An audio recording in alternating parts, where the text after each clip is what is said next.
Hello, everyone. Welcome, welcome. We are getting started very soon, so please grab what you need and we will dive into content very soon. So glad you all are here. So glad people are joining. This is one of our favorite things to do, which is to share new content. So Lisa and I are very pumped that people are here for this session.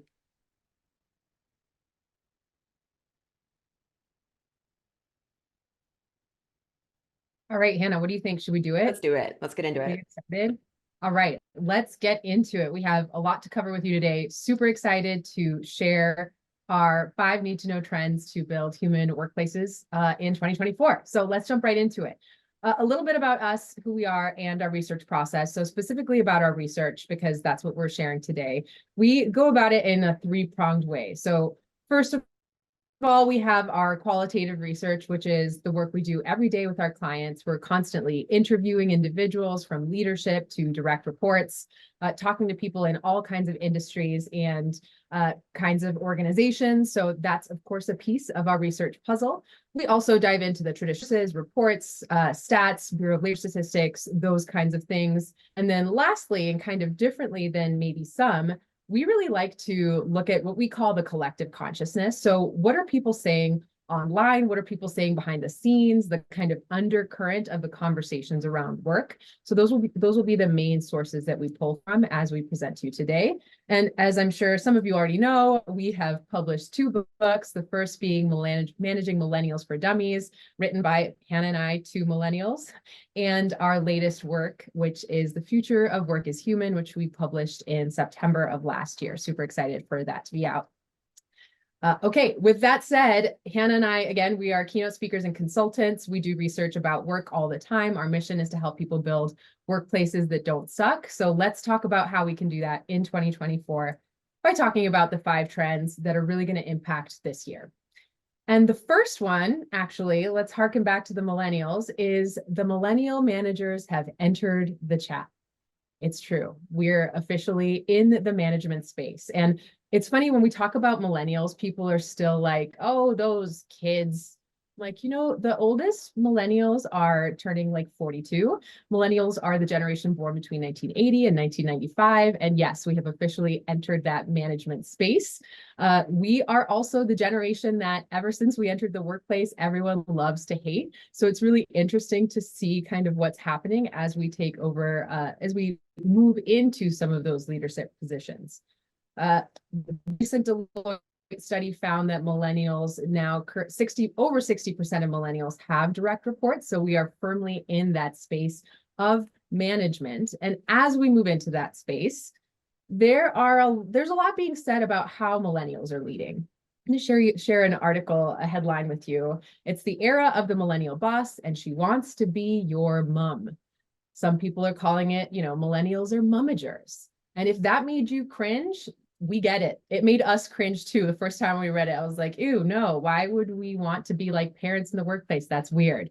But I do think if we dig in a little bit deeper to what that means, it does nod to some characteristics that millennials are bringing as managers, i.e., kind of nourishing, wanting to protect the people they're managing. And we're going to share a TikTok with you that kind of speaks to that millennial leader, millennial manager mindset. No, I don't expect you to work while you're out sick. Are you insane?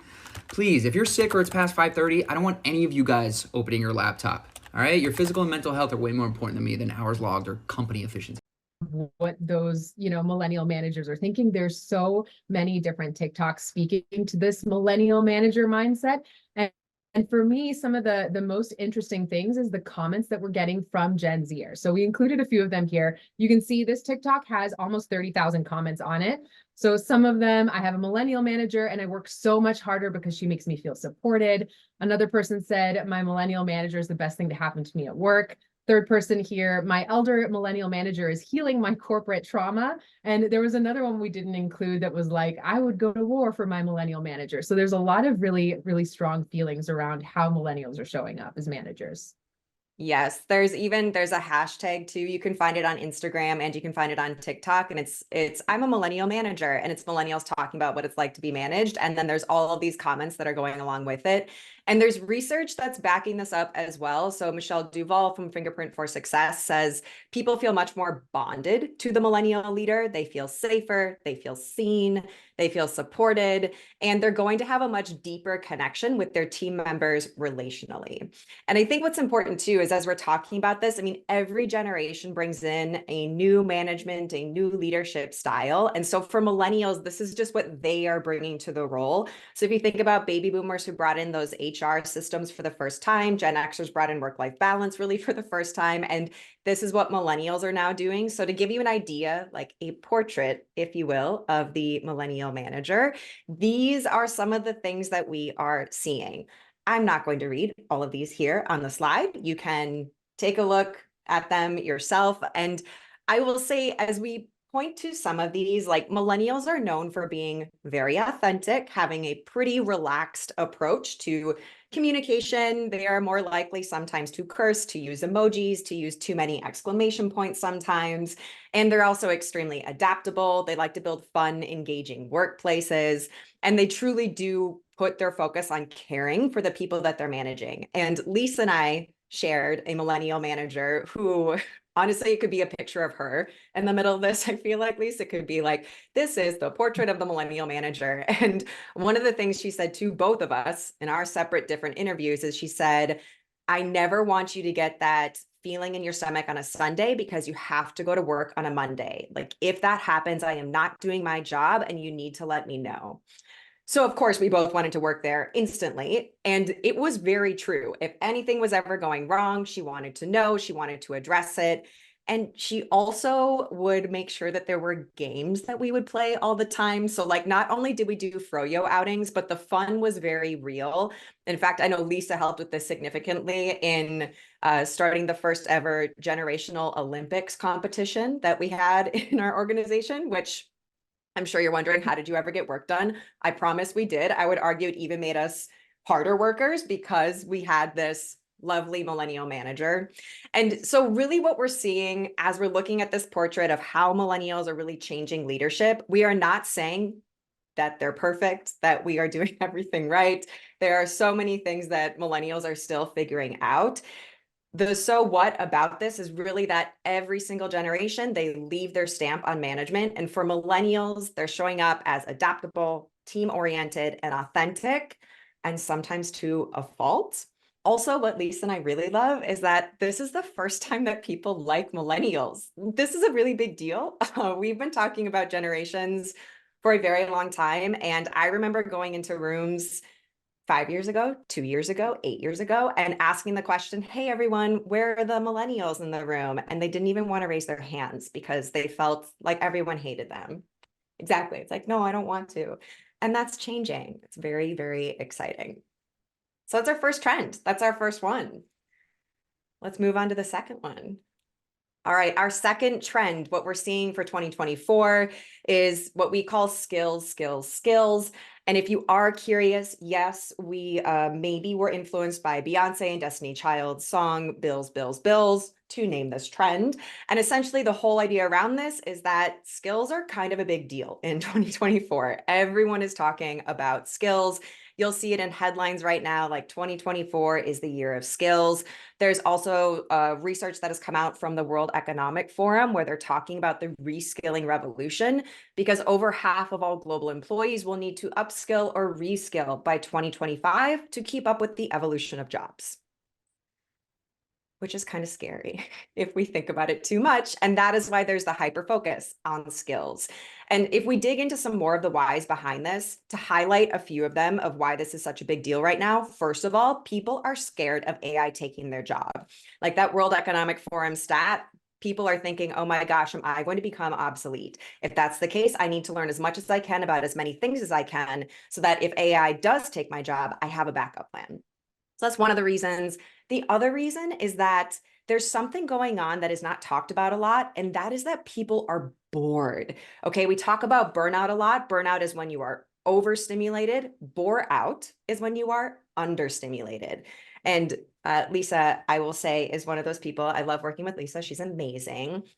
And Lisa, you get bored very, very easily. I have seen this in action multiple times. And when people are bored, there's a tendency to be like, okay, I need to learn something else. Everything I'm doing is boring. I can't keep doing the same thing every single day. So I need to learn new skills. And then the third reason we're seeing that people are really going to skills is because they're feeling like this is what the end of the corporate ladder looks like. So people are looking at moving up the ladder, so to speak, moving into leadership positions.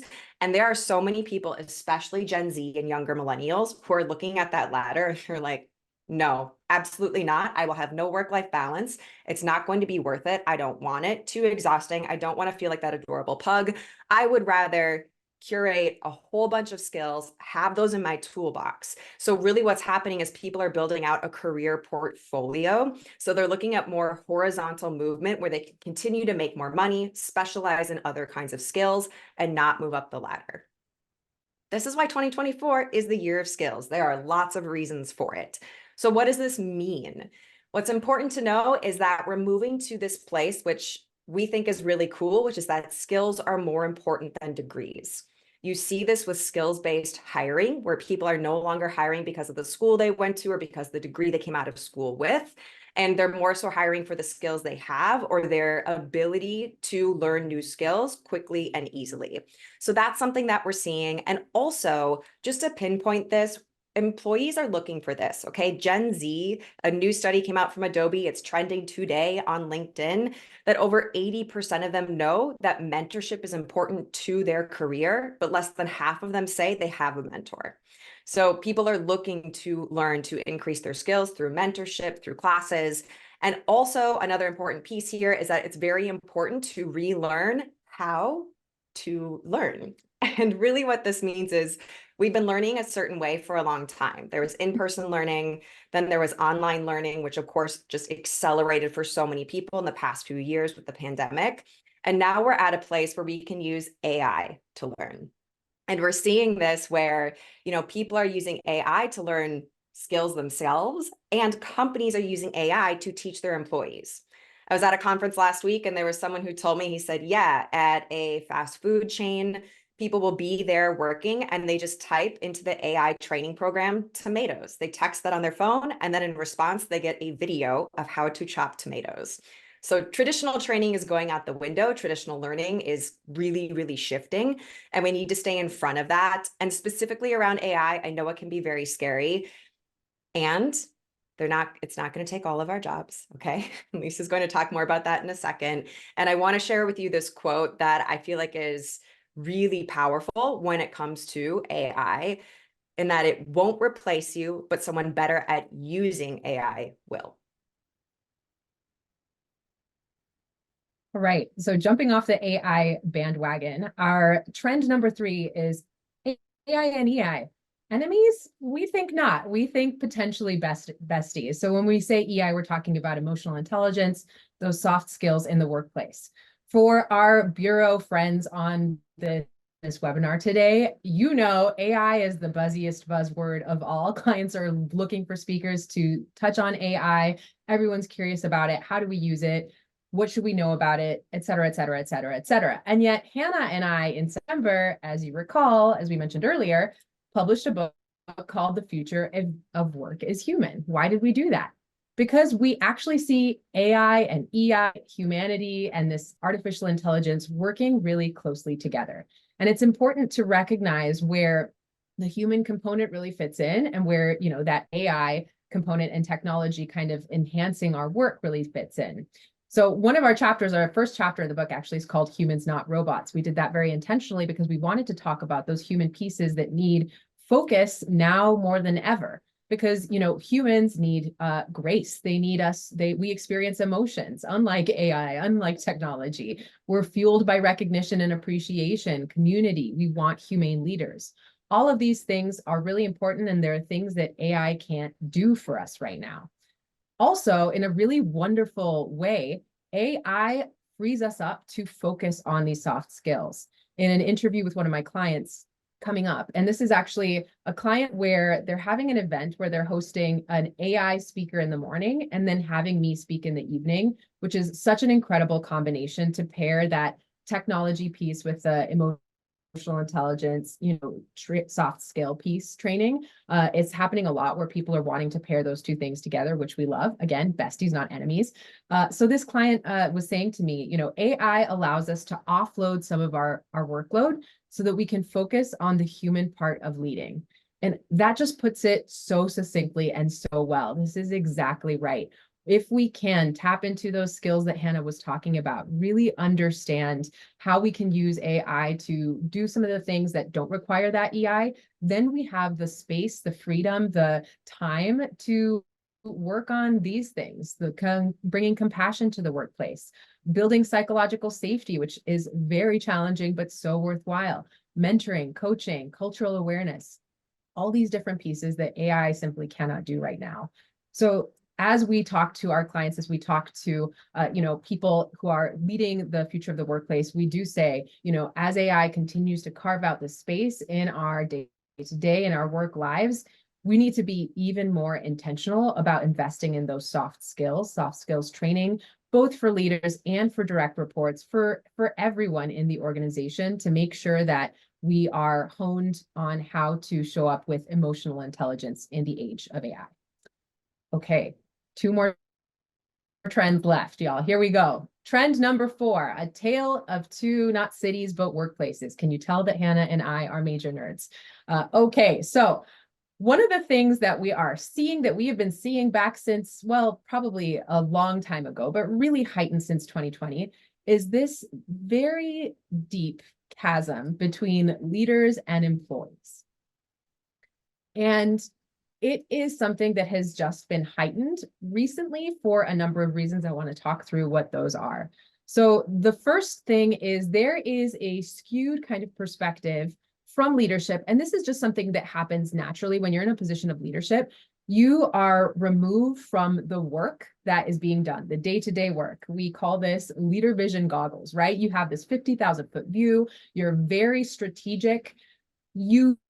But you lose perspective about what's happening, the boots on the ground, the day-to-day work. And it's just a nature of being a leader. And unless you are very, very, very intentional about having that open communication feedback loop, you have that psychological safety really well established, so people are willing to share information with you, you just tend to get disconnected. It's something we see happen all the time.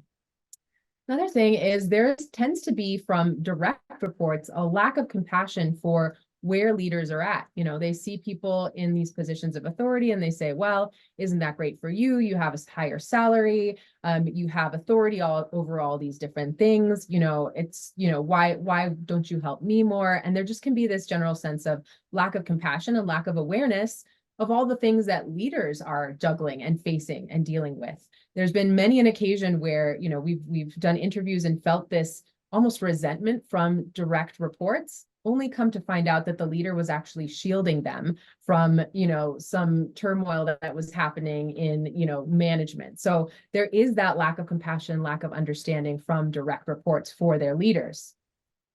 Now, the third one here is the return to office versus work from home debate, which I'm sure you have all seen rages on quite aggressively. People have very strong opinions about, should we go back to the office? Should we stay working from home? Why not? We have these office spaces, the fallacy of sunk costs, all of these different things go into it. It is a very complex conversation right now.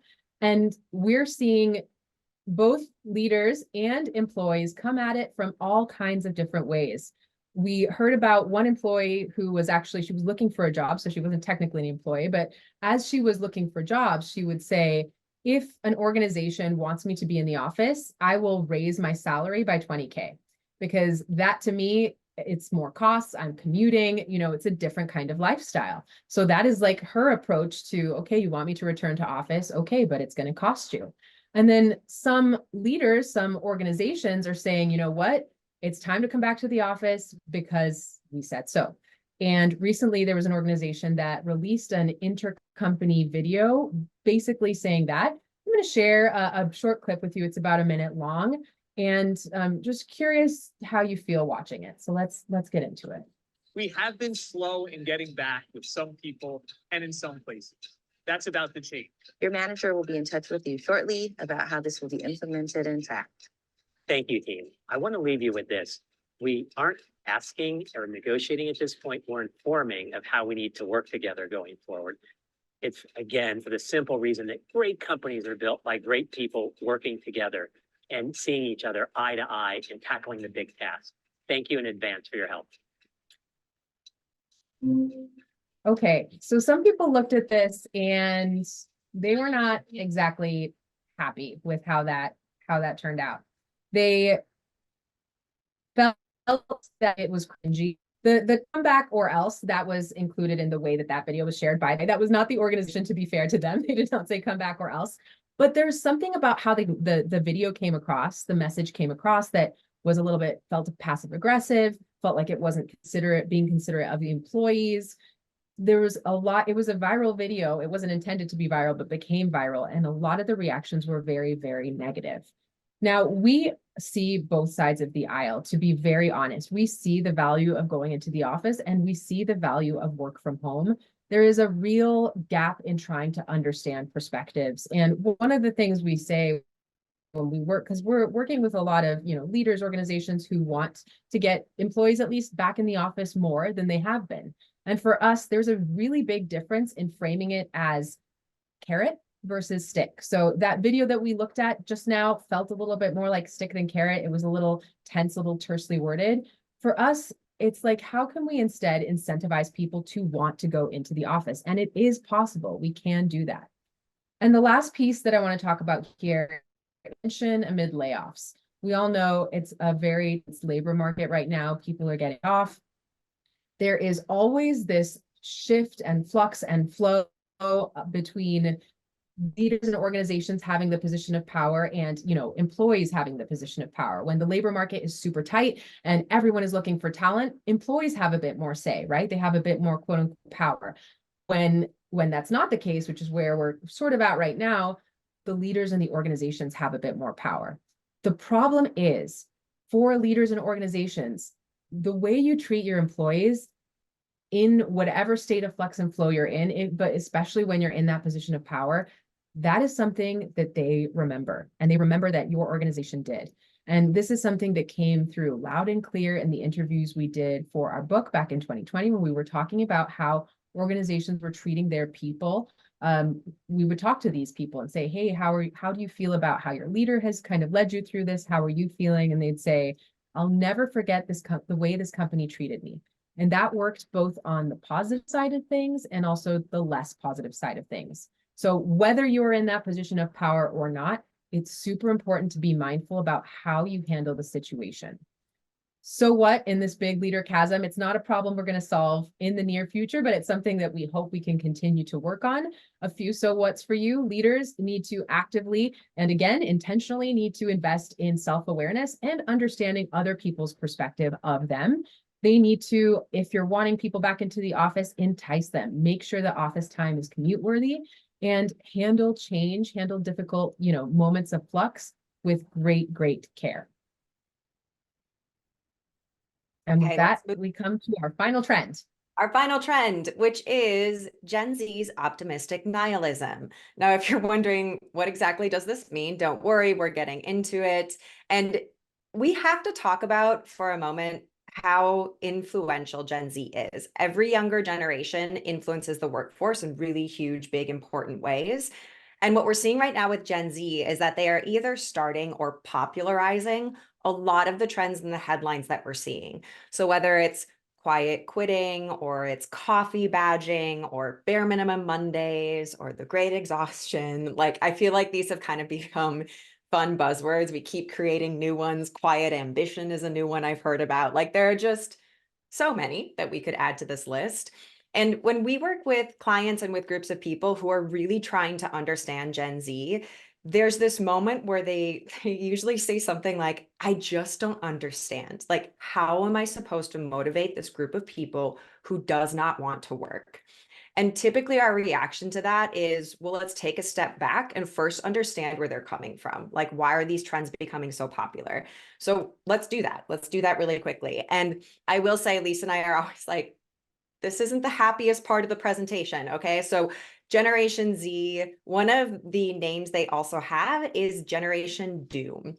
And that is because they have experienced so much from an extremely young age. If you consider that this generation, when they were growing up, when they were 9, 10 years old, the recession hit. And I just had someone in a session yesterday say, oh, I remember when I was 9 years old and my parents in the recession, we went from a 2-income to a 1-income household.